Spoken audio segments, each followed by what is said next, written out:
Hello friends, स्वागत है आप सभी का हमारे चैनल स्टडी टैब पर। फ्रेंड्स, इस वीडियो में डिस्कस करेंगे जीके के इम्पोर्टेंट 101 लाइनर्स को जो यहाँ पर किसी ना किसी एग्जाम्स में प्रीवियस ईयर्स में पूछे गए हैं। तो वीडियो कर लेते हैं स्टार्ट। सिंधु सभ्यता का सर्वाधिक उत्तरी पुरास्थल कौन सा है? तो देखो दोस्तों, ये जो सिंधु घाटी सभ्यता है इसके 4 डायरेक्शंस से क्वेश्चंस बनते हैं। तो देख लीजिए आप, उत्तरी पुरास्थल है आपका यहाँ पर मांदा, वर्तमान इसकी ये दिशा है, ये है आपका कश्मीर। अब इसके अलावा अगर आपसे पूछेंगे बताइए सर्वाधिक दक्षिणी पूरा स्थल, तो ये हो जाएगा आपका दाइमाबाद। देखो इसमें दो और दो आप एक साथ ही रिलेट कर लेना। इसके अलावा अगर पूछ लेंगे आपसे यहाँ पर इसका पूर्वी भाग कौन सा था, ये हो जाएगा आपका आलमगीर पुर। इम्पोर्टेंट है, बिल्कुल पूछा गया है। और इसी में अगर पूछ लेंगे आपसे उत्तरी बताओ, तो उत्तरी का हो जाएगा आपका यहाँ पर मांदा। ये चारों ही डायरेक्शन काफ़ी यहाँ पर इम्पोर्टेंट है। अब देखिए सिंधु घाटी सभ्यता का जो है यहाँ पर कालखंड भी बन जाता है, ये है आपका 2600 से 1900 ईसा पूर्व। इम्पोर्टेंट है। बाकी इस खोजकर्ता आई होप सबको पता होगा यहाँ पर कौन है, राय बहादुर दयाराम साहनी जी। कब कहेंगे तो 1921 में यहाँ पर की गई थी खोज। आगे चलते हैं हम नेक्स्ट क्वेश्चन की तरफ। सिंधु सभ्यता की लिपि किस प्रकार की थी? तो फ्रेंड्स ये थी यहाँ पर भावचित्रात्मक लिपि। एक राष्ट्र एक नेता, यह नारा किसने दिया? काफ़ी रिपीटेड रहता है ये नारा, ये है आपका एडोल्फ हिटलर। यूरोप का मरीज बोला जाता है तो दोस्तों तुर्की को बोला जाता है। गुलाबों का युद्ध। अब देखिए दोस्तों, जो हमने वर्ल्ड हिस्ट्री वाली वीडियो कवर की है उसमें ये भी क्वेश्चन आया हुआ है, एक बार आप जरूर प्लेलिस्ट में जाकर देख लेना। ये होता है आपका इंग्लैंड में। अभिनव भारत नामक संस्था के संस्थापक तो ये हैं दोस्तों वीडी सावरकर जी। कब की गई है? 1904 में। A nation in the making पुस्तक के लेखक तो ये हैं दोस्तों एस.एन. बनर्जी। इंपॉर्टेंट है, बन सकता है। आगे चलते हैं। राजनीति स्वतंत्रता की प्राण वायु है। दोस्तों इस टाइप के कथन काफ़ी बार पूछे जाते हैं एग्जाम में, तो ये किसका कथन है? अरविंद घोष।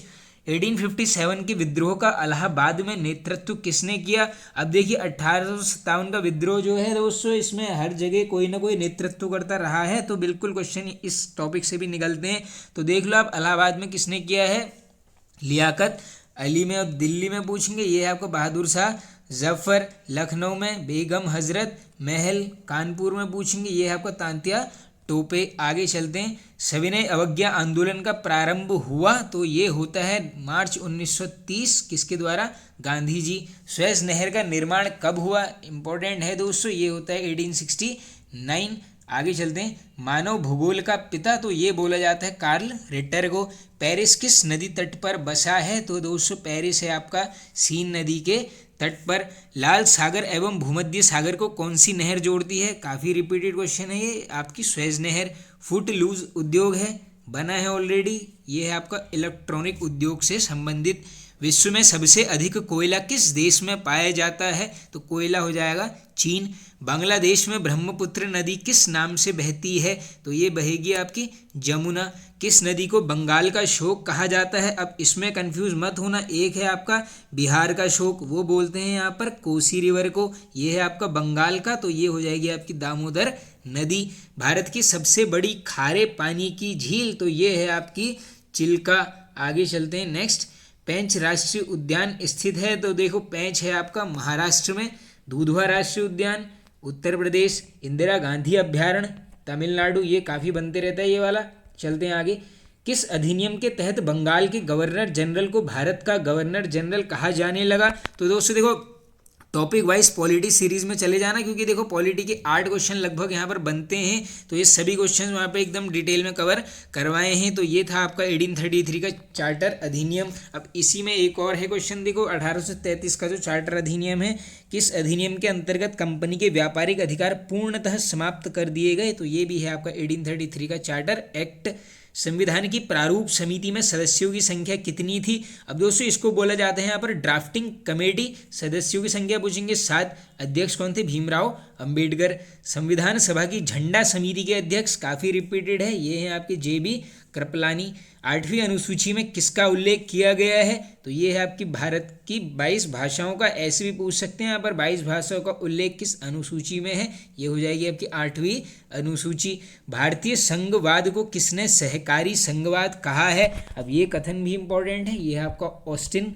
कार्यपालिका से न्यायपालिका का पृथक्करण किस अनुच्छेद में दिया गया है? इंपॉर्टेंट आर्टिकल है, ये आर्टिकल 50। चलते हैं आगे। अंतर्राष्ट्रीय शांति और सुरक्षा की अभिवृद्धि किस आर्टिकल में दी गई है? तो ये है आपका आर्टिकल 51। भारत में एकल नागरिकता की अवधारणा कहाँ से अपनाई गई है? तो दोस्तों एकल नागरिकता ली गई है आपकी यहाँ पर ब्रिटेन से। संघ की कार्यपालिका शक्ति राष्ट्रपति में निहित होगी, किस अनुच्छेद में है? वेरी वेरी इंपॉर्टेंट आर्टिकल, ये है आपका आर्टिकल 53।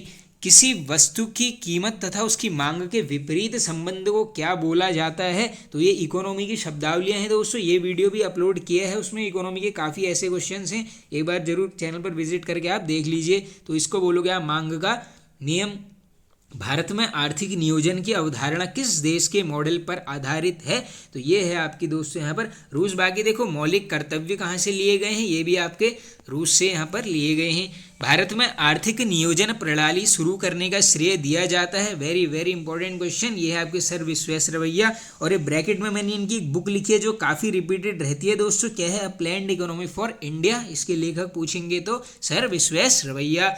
आर्थिक नियोजन समिति का गठन कब हुआ? इंपॉर्टेंट क्वेश्चन है दोस्तों। 1947 में। अध्यक्ष कौन थे? जवाहरलाल नेहरू। गरीबी हटाओ का नारा किस योजना में दिया गया था? तो ये दिया गया था आपकी 5वीं योजना में। कब से कब तक चली है? 74 से 79। विश्व आर्थिक मंच की स्थापना है दोस्तों, वर्ल्ड इकोनॉमिक फोरम की बात की जा रही है 1971 में। कहाँ पर है मुख्यालय? पूछेंगे जेनेवा में। आगे चलते हैं। अब यहाँ पर दोस्तों कुछ मैंने कंप्यूटर के क्वेश्चंस लिए हैं, आप देख लीजिए। फुल फॉर्म ऑफ ASCII, ये है American standard code for information interchange. Full form of ENIAC, ये है दोस्तों electronic numerical integrator and computer. आगे चलते हैं। फुल फॉर्म ऑफ PROM, तो ये है friends programmable read only memory. 5वीं पीढ़ी के कंप्यूटर का मुख्य इलेक्ट्रॉनिक घटक था। क्वेश्चन बनते रहते हैं दोस्तों। 5वीं पीढ़ी का देख लो आप, ये है ऑप्टिकल फाइबर। अब देखो ये क्वेश्चन मिलाने को भी आ जाते हैं, जो मैंने लास्ट में 4 लिए हैं। पहला आपका 1 टेराबाइट इज इक्वल टू, ये होगा आपका 1024 GB। 1 GB is equal to 1024 MB। 1 MB हो जाएगा आपका 1024 KB के बराबर। और 1 nibble is equal to 4 bit. विश्व का सबसे ऊंचाई पर स्थित शांत ज्वालामुखी है? तो ये है दोस्तों आपका एकोनकागुआ। रेडियो सक्रियता का सिद्धांत संबंधित है।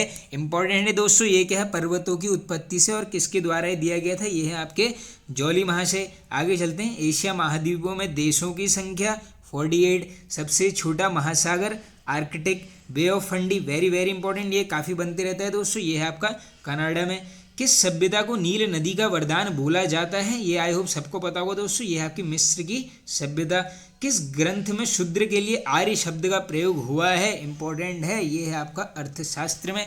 मौर्य काल में एग्रेनोमाई किसे बोला जाता था? इंपॉर्टेंट है दोस्तों। देखो चाहे गुप्त काल चलेगा या मुगल काल, ये जो भी ऐसी शब्दावलियां हैं जो पर्टिकुलर वर्ड बोला जाता था, तो एक आध क्वेश्चन ये बन जाता है बिल्कुल। तो देख लो आप, ये मौर्य काल में एग्रेनोमाई ये बोलते थे सड़क निर्माण अधिकारी को। अशोक के शिलालेख पढ़ने में सबसे पहले सफलता मिली, तो ये मिली गई थी जेम्स प्रिंसप को। बाकी देखो पादरेटी फेंथेलर ने इसकी यहाँ पर खोज की हुई थी। इक्तादारी प्रथा किसने चलाई? ये चलाई गई है इल्तुतमिश के द्वारा। इसी प्रकार पूछेंगे आपसे कुतुब मीनार का निर्माण कार्य पूर्ण पूछेंगे किसने कराया? इल्तुतमिश ने। सिंपल पूछेंगे नींव किसके द्वारा रखी गई? वो रखी थी कुतुबुद्दीन ऐबक के द्वारा। ऑपरेशन फ्लड, तो ये किससे संबंधित है दोस्तों? दूध के उत्पादन से। कब चला था? 1970 में। सोम समिति का संबंध है। अब देखो यहाँ पर मैंने ले ली है 3 समिति, क्योंकि इनसे भी क्वेश्चंस बनते हैं। तो सोम समिति हो जाएगा आयकर की नई संरचना से। गोईपोरिया समिति बैंक सेवा सुधार। Janaki Raman, very very important, ये है आपका प्रतिभूति घोटाला। निर्विरोध निर्वाचित होने वाले भारत के राष्ट्रपति, ये हैं आपके NS रेड्डी। भारतीय संघ की कार्यपालिका शक्ति किस में निहित है? तो ये ऊपर हमने आर्टिकल चेक कर लिया है, ये किस पे है? राष्ट्रपति। भारत सरकार द्वारा उधार लेना दिया गया है, तो ये किस में है दोस्तों? आर्टिकल 292। राष्ट्रपति के निर्वाचन संबंधित अनुच्छेद हैं। अब देखो दोस्तों, राष्ट्रपति जी के जितने भी आर्टिकल हैं, ये कोई ना कोई क्वेश्चन एग्जाम में बन जाता है। आप जरूर टॉपिक वाइज पॉलिटी वाली वीडियो में जाकर देख लेना, ये सब मैंने कराए हुए हैं क्वेश्चंस। तो ये है आर्टिकल 54। आगे चलते हैं। फुल फॉर्म ऑफ कोमल, तो ये है आपकी common algorithmic language. Full form of MOPS, तो इसको बोलते हैं दोस्तों मिलियंस ऑफ ऑपरेशन पर सेकंड। प्रथम कंप्यूटर वायरस कौन सा है, तो ये इंपॉर्टेंट क्वेश्चन है दोस्तों, ये आपका क्रीपर वायरस। और आज का लास्ट क्वेश्चन है दोस्तों, HTML डॉक्यूमेंट का समूह क्या कहलाता है, तो ये कहलाता है आपका वेबसाइट। तो फ्रेंड्स ये वीडियो एंड होता है, आई होप आप सभी को पसंद आया होगा। पसंद आया तो एक लाइक कर दीजिए, वीडियो को ज़्यादा से ज़्यादा शेयर कर देना। Okay friends, thank you.